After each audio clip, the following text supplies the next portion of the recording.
Ah, shit. I think I slept too long. There's Graxx. Graxx? Graxx, how long was I out? Oh,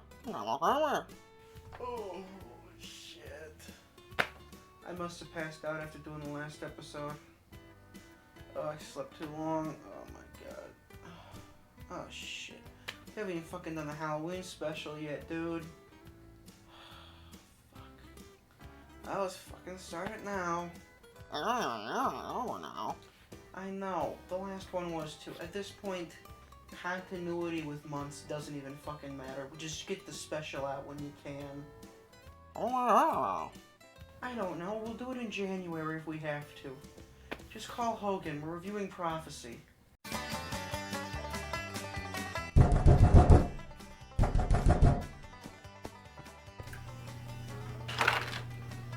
Hey, guy. Hey, Hogan. You ready to film?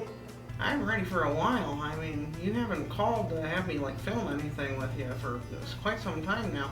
I'm gonna be honest, I thought you were dead. Don't patronize me. Come on, let's do this. We gotta get this done. Yes, sir.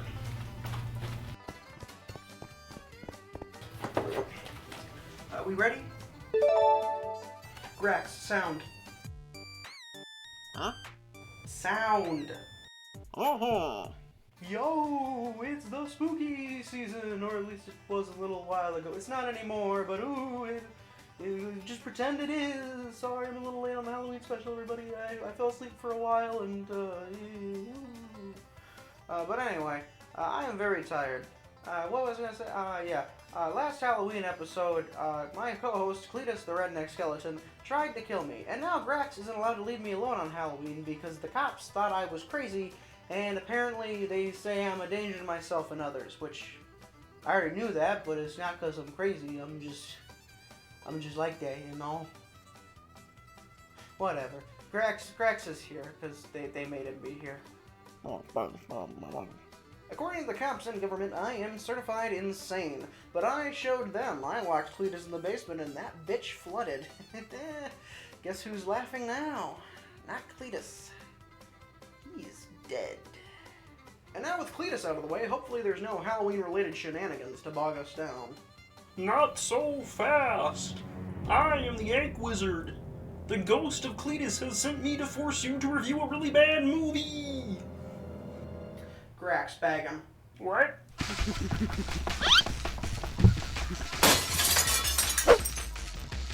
I am from England. We have no concept of currency.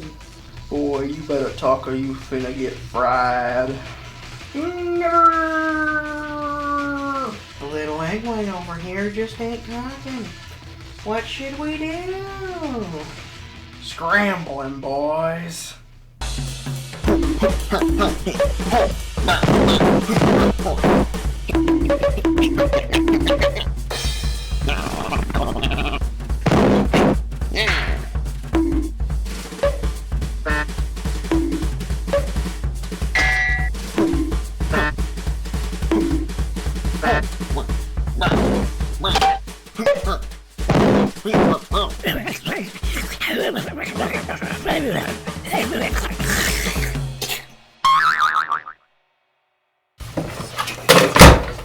Well, guys, that was certainly a thing that happened. You know what, Hogan? Go home. Rest. This has been a lot. I know it's not Chili's, but Buffalo Wild Wings is on me tonight. Thanks, guy. I'm gonna go eat some Buffalo Wild Wings. Okay, now that's over. Don't worry, I had Graxx staple that shit shut. He ain't going nowhere.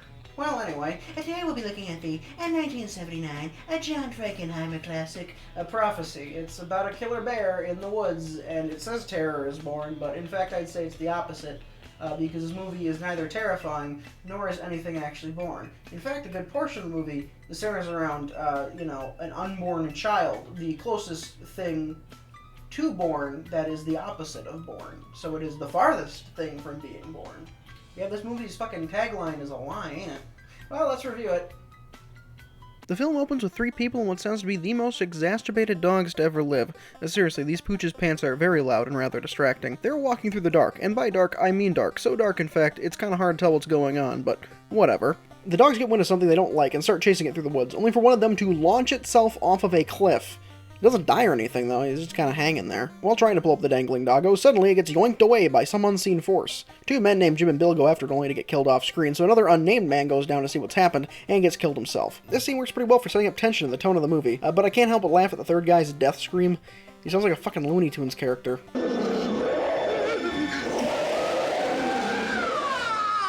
And within the first 5 minutes, we already have 4 deaths, a dog and 3 members of a search party. It's not explained here that they're part of a search party, but it is later. I'm just explaining it now because without context, it doesn't make a ton of sense in the actual, opening of the film. It's kind of weird. I feel like they should have explained that better.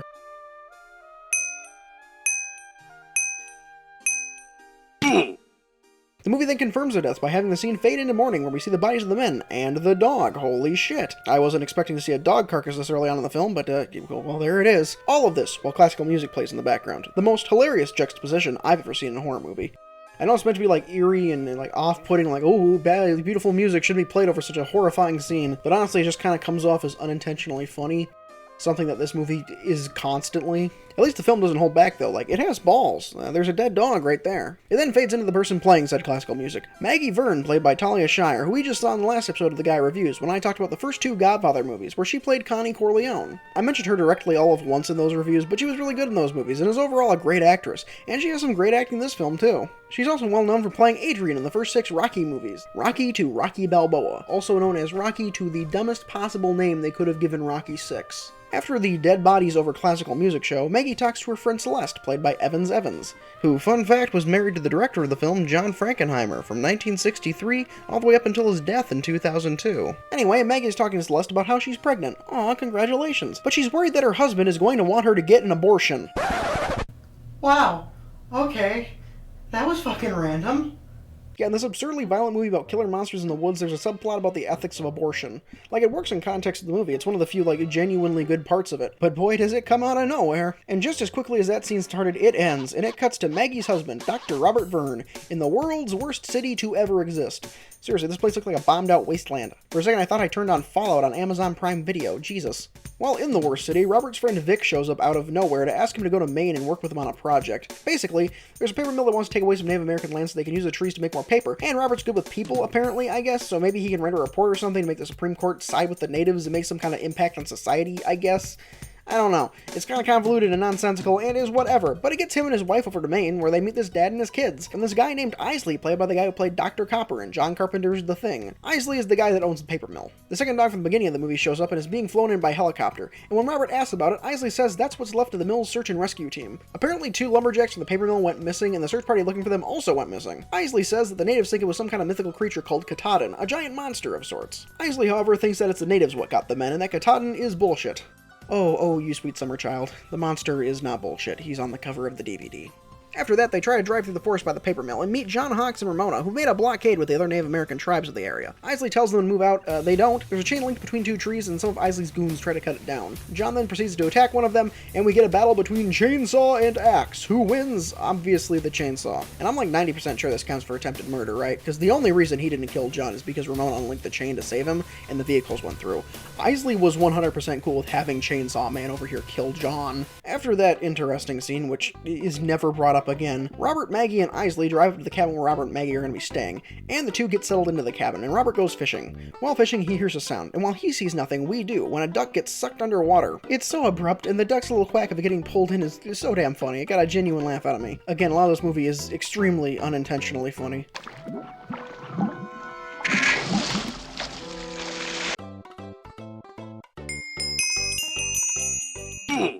Turns out the thing that pulled it underwater was a giant fish that pops out of the water to say hello. Later that night, Robert and Maggie eat a fish that Robert caught, so we can put that on the tally as well. The 2 get to talking where Maggie mentions having kids, and Robert says he doesn't want kids because he doesn't like the idea of having a kid in a world full of children that need help. Then fucking adopt one. She gets a kid, you save a kid from poverty. It's a win-win. Your logic is nonsensical. They start to get all lovey-dovey with each other, but hear something animal-like at the door and stop. Don't open that door. Robert opens the door. They then proceed to get attacked by a rabies raccoon, so Robert does the only logical thing and throws it into the fire. Jesus Christ, that's brutal! You're friggin' twisted, man! There was an open door and a window you could have thrown it out of, and you still picked the fire? You're a friggin' psychopath, you know that? Then, just as abruptly as that scene starts, it ends and randomly cuts to the dad and his kids from earlier walking through the woods the next morning. Remember their random side plot? Of course you don't. It is strictly here to pad the runtime. The dad catches wind of something like he's a frickin' greyhound, and then stops for a moment, and then says it was probably nothing, and they continue to walk on. Why was that scene there? As they leave, the camera slowly zooms in on the trees, where we hear the labored breathing of some kind of monster or something, which is meant to be intense and eerie, but really just comes off as kinda out of place and funny to me. Meanwhile, Robert calls Vic and tells him to examine the raccoon flesh he sent him for study, since whatever it had didn't seem to be rabies. Also, this is the last time Vic is ever mentioned in the movie ever. They reference Robert's report a lot, but Vic is just gone from the plot entirely, like many of the great film MacGuffins. Now, let's have a moment of silence for all the MacGuffins we've lost over the years.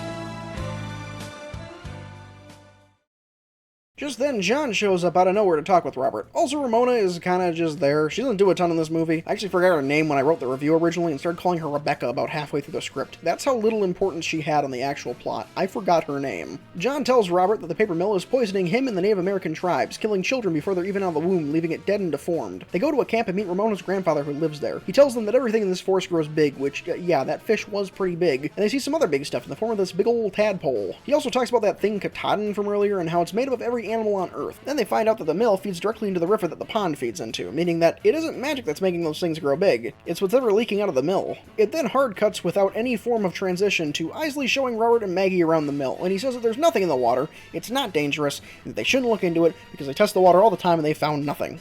But that's what they all say. On their way out, Robert sees a strange silvery liquid on Maggie's boot, and realizes that's what's causing the problem is most likely mercury, and that it must be sinking to the bottom of the lakes and rivers and poisoning everyone and everything in the area. Later that night, he does some research and tells Maggie his findings. Maggie then, of course, realizes that because she ate that fish from earlier that Robert caught in the lake, she might be infected with mercury poisoning, and her child might be infected with mercury poisoning and come out all kinds of fucked up. So, yeah, that's pretty scary. The acting in this scene is actually pretty good, and overall the dialogue is well written. For as stupid and ridiculous as this movie can be, the dialogue is very good. It's just such a shame that this movie has problems keeping things grounded. It really does have an issue of flip-flopping tones. Robert then realizes there may be some truth to the legend of Katadin, that if real, it could be created through multiple animals, even if indirectly, meaning that Ramona's grandpapa might be right. Plankton and other organisms eat the mercury at the bottom of the lake. A fish eats those things, gets infected, and then another animal eats the fish and squirts out a monster. And as ridiculous and stupid as it sounds, it's a pretty cool monster origin story, and is way more thought out than a lot of other monster movies of the time. I'm looking at you, Squirm, with your electricity makes worms evil shit. Seriously, what the fuck was that movie? I need to talk about Squirm sometime. The scene with Maggie finding out all this is, again, rather intense and emotional. Talia Shire gives a great performance, and again, as ridiculous as the concept is, it works because of how seriously the characters take it. The second half of this movie will not have this element. The mercury poisoning plot is a cool idea, with actual ramifications for the main characters, even if that's not at all how mercury works, and it doesn't make things grow big to my knowledge. Although, to be fair, I haven't studied mercury all that much, so what do I know? And for once, they actually give the leading lady in a monster movie something to do, and something that affects her in more than just a surface-level way. Usually the women in monster movies just kind of stand there and do nothing, but Maggie is actually a part of the plot, and I like that. She does stuff throughout the film, and stays a part of it. Again, Ramona, not so much. She has the importance of a plank of wood. If you made her grandfather related to John instead of her, it would affect the movie in the exact same way. Nothing is lost. Then, after that quiet and emotional scene with Robert and Maggie, we get some more random insano shiz with the dad and his kids. This is probably the most well-known and infamous scene of the movie. The dad and his kids are all sleeping in for the night, when all of a sudden whatever the fuck that thing is, which I guess is apparently Katadin, comes out of the woods and kills them. The dad and the girl die off screen, but the son gets murked in the most over-the-top way possible. He gets slapped and is launched at a fucking boulder and explodes into feathers. Oh my god, that's brutal. And also funny as all get out.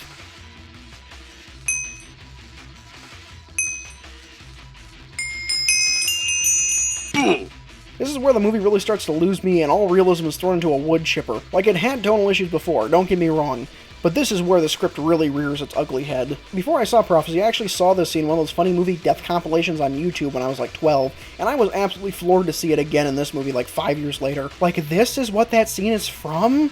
Jeez! It later cuts to Robert collecting blood samples from the natives at a camp for study. Just then, however, the lumber boys show up to wreck up the place. The cops think that John was responsible for the kid and dad deaths, and when Chainsaw Man from earlier goes to grab him, John punches the dude in the nose and books it by jumping through a window in a pretty cool Texas switch. A Texas switch, for anyone who doesn't know, is when an actor is switched out for a stuntman in the same shot seamlessly. Basically, John's actor Armand Asante runs through the door, stops and hides where he's out of the view from the camera, and then a stuntman dressed in his same outfit jumps out the window where Asante would have been. Another good example of a Texas switch is the legendary bit from Scott Pilgrim vs. the World, where Scott's actor, Michael Cera, runs out of view, and then a stuntman jumps out the window. This is all done mostly for safety and liability reasons, because if you kill an actor, you have to reshoot the entire movie. If you kill a stuntman, well, that's just a stuntman. Texas switches are really fun to see in movies. After the whole jumping out a window thing, Robert, Maggie, Ramona, and some random helicopter pilot, it's never explained where they got him by the way, go searching for John in the rain. They find him at a ruined campsite where he finds a dead camper. Not the same family from before, just another random dead camper. Or at least I think he finds a dead camper. I'm not really sure. It's never actually confirmed, but it's also pretty heavily implied. John looks like he just saw a dead body. He finds the guy's boot. There's claw marks all over the trees. The campsite's destroyed. Like, it's pretty heavily implying the dude's dead. I just can't prove it. I'm going strictly off of vibes with this one. Maggie sees some nets used to catch fish, and in a pretty gross and fucked up sequence finds two mutated bear cubs. One is dead, but the other one, he's alive, and it's a pretty gross and sad sight to see with it screaming in pain. I'll mark the dead one on the tally. Robert wants to keep it alive for evidence, but Ramona tells him to end its suffering, which, honestly, I'm with Ramona on this. In her one scene where she actually contributes something, kind of, I'm with her. Robert, however, does not listen and takes a living one, while John takes the dead one, because we gotta remember, this was before phones, this was 1979. You gotta show your work for people to actually believe you. The group can't fly back to town because of the rain, so they go to Ramona's grandfather's tents and build a fire there to keep the living bear cub warm. They find two dudes there that say the grandfather is gone for some reason, they don't know where he is. The two men then leave to go get the cops, they can show them the mutated bear things. Robert and Maggie then talk for a minute, and Maggie finally tells him that she's pregnant. Another well-paced and well-written emotional scene. Robert, of course, suggests abortion, but Maggie says she wants to keep it, and this plot is never once brought up again. They just kind of forget about it. Maggie's answer isn't even all that concrete. It's still somewhat in question if she's even going to keep the thing. Their convo gets cut short when the bear cub starts screaming again. It's never finished. The screams of the cub were given by veteran voice actor Frank Welker, best known as the voice of both Fred and Scooby in nearly every incarnation of Scooby-Doo. This is the literal voice of your childhood, ladies and gentlemen.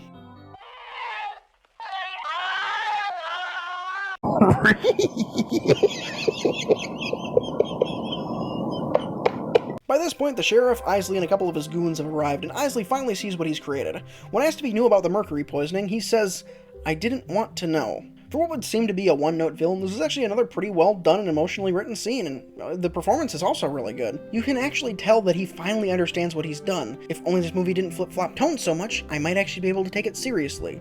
I want to. It's really well written, it's a really good scene, but I can't take it seriously with old melty gummy bear running around. Just then, a creature walks out from the forest, and we see Ramona's grandfather wearing bearskins.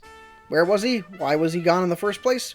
Why is he wearing bearskins other than to be a fake-out scare? I don't know, and because I don't know, I really want to know now. Why was Granddad wandering around dressed as Pooh Bear? I need to know. Where's the tie-in novel about Grandpa and his animal skin adventures? Sorry I got off topic there for a second, but you may be wondering who those bear cubs belong to. Well, it's simple. It's Katadin with the sneak attack. Katadin takes out Chainsaw Man with a weak as hell slap and then kills one of the native men from earlier.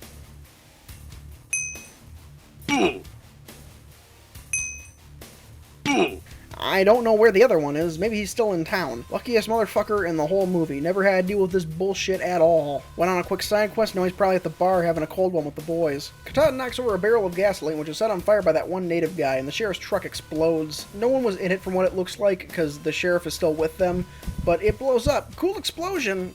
I don't know why it started driving on its own and rolling away, though, but it was a cool explosion. Everyone who's still alive then goes into the underground tunnels under the campsite, which were mentioned earlier, and John was hiding in them when the sheriff arrived, but I failed to mention it until now because it wasn't really an organic way to fit it into the script, and I figured, fuck it, I'll just talk about it now. They also dragged the now unconscious helicopter pilot into the tunnel. Yeah, remember him? He hasn't said a thing for like the last 15 minutes. He got bitch slapped by the bear and has a head injury now. And then, while they're all in the tunnels, scared and quiet, we hear the scream of somebody.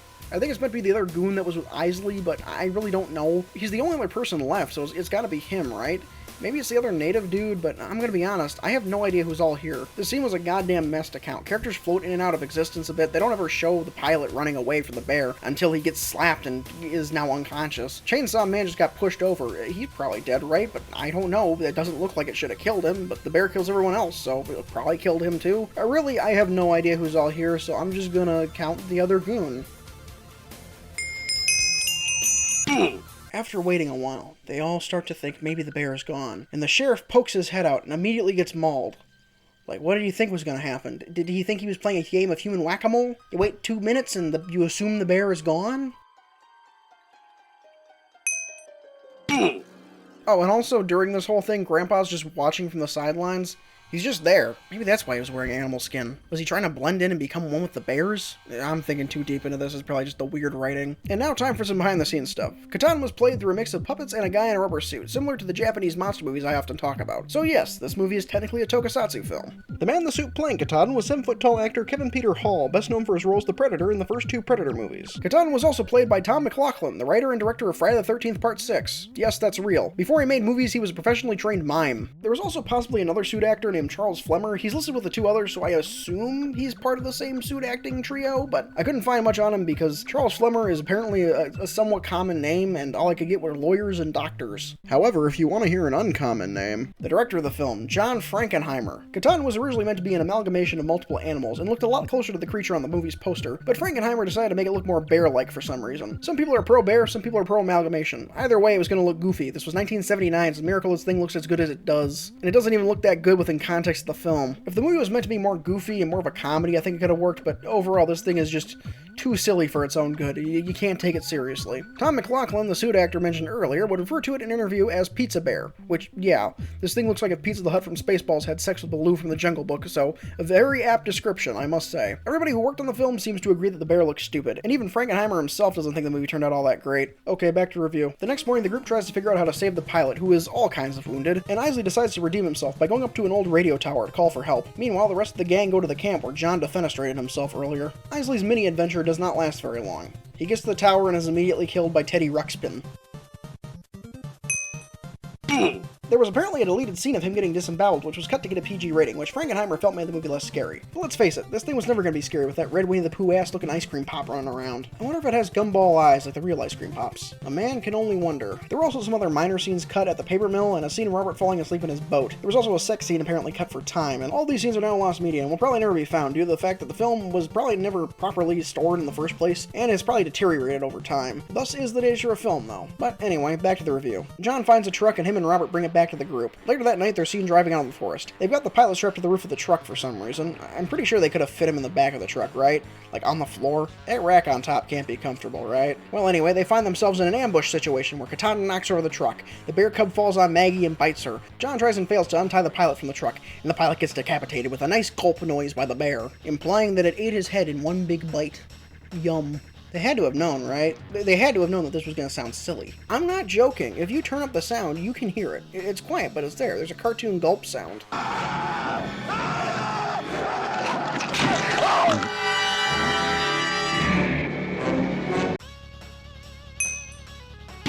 Well, anyway, the group run out to the lake where the cabin from the start of the film was and try to swim across. The bear cub keeps going to town on Maggie's neck, so Robert rips it off and lets it drown in the water, just drops it in there.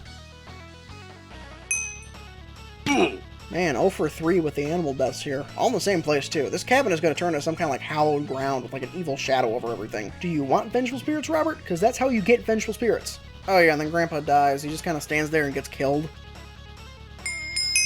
Yeah, this is around the point where the movie starts to kill off random characters to get down to the last few survivors, like in every horror movie. These deaths, however, just feel really egregious, like they can't figure out what to do with the characters, so just kill them. John, Ramona, Robert, and Maggie think everything's fine. And then the bear starts wading through the water like he's Godzilla.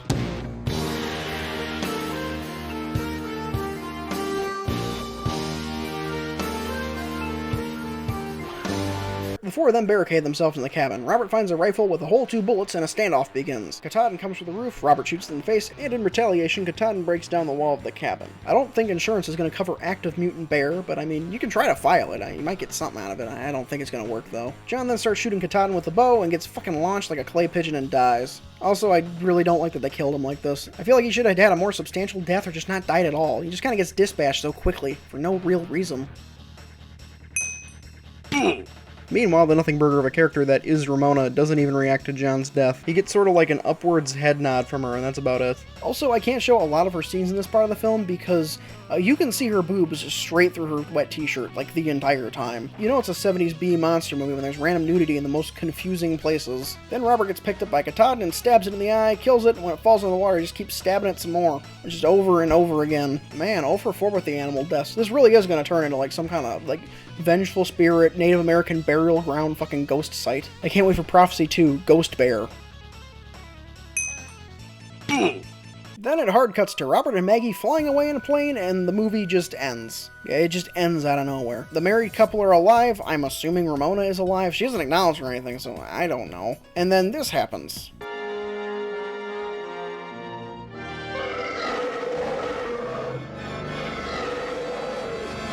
Oh shit, another one. I don't care. Well, that was Prophecy. An absolute mess of a film, but beautiful in its own right. But before I get to my final thoughts, first, let's get to the death.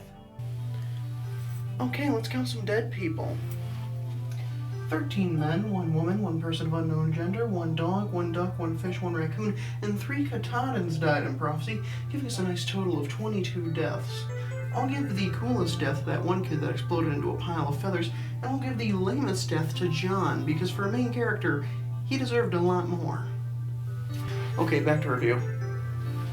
This movie is really hard for me to give my opinion on in a way that makes any semblance of sense. Prophecy is horrendous in so many ways, from the often goofy effects, the fact that it doesn't know when to be quiet at times, and some other stuff, like the editing and sound, which I find occasionally confusing or just plain bad. But then you have the fact that the dialogue is well written and intriguing, the acting is often emotional and compelling, and sometimes the special effects look pretty decent. Not to mention the amazing kills and never boring plot. But part of the reason why the plot is never boring is less because it's well written and more because it's just a mess full of death and destruction. The raccoon scene, as funny and out of nowhere as it is, just kinda happens. Same with the duck and everything revolving around the dad and his kids. Also the weird character inconsistencies.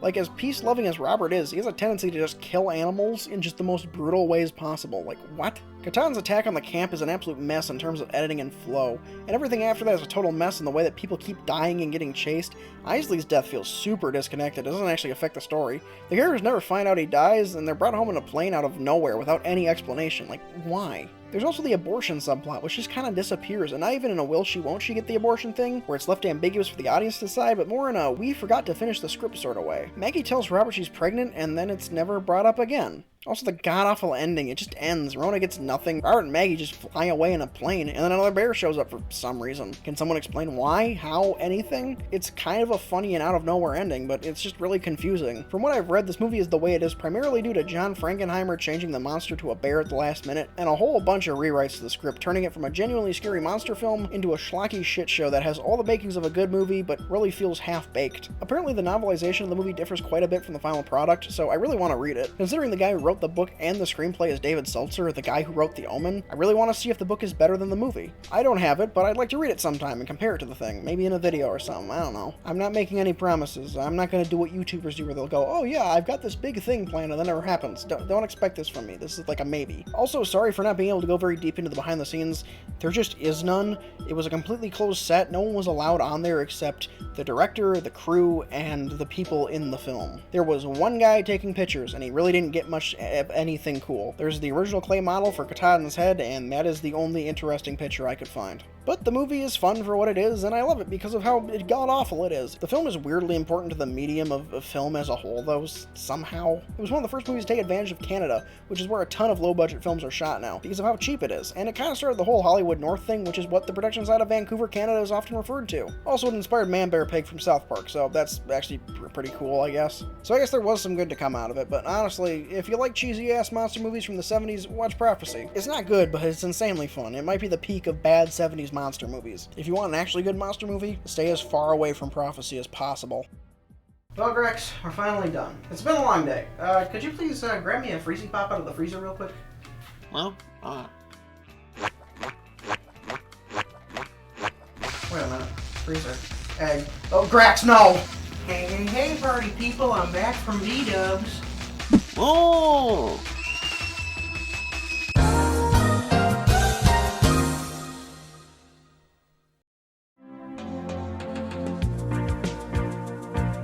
Too many people living in the world. Too many hopes and dreams will come together. And million stories end with happiness. And million people must stay together. I can make you smile if you must sometimes cry. Forget your problems, try to smile again. If